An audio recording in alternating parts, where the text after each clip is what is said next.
अरे लगन चाय आणून घे ना आपल्यासाठी. डी पैसे. तुला माहित नाही का रे, हा नेहमी हरामखोरपणा करतो. कधी स्वतःचे पैसे आमच्यावर खर्च करत जा.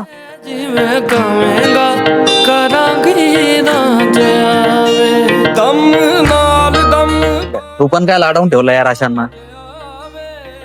ठीक आहे भाई, आपल्यासाठी जाण. अरे नेहमी नेहमी काय यार.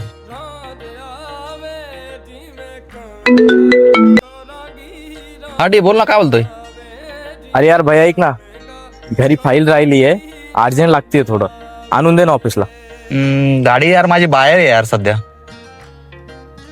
मला नाही जाता येणार. ठीक आहे, बाय. यार लकांकडे तर गाडी नाही आहे, तो कसा आणेल. ठीक आहे, ट्राय करतो.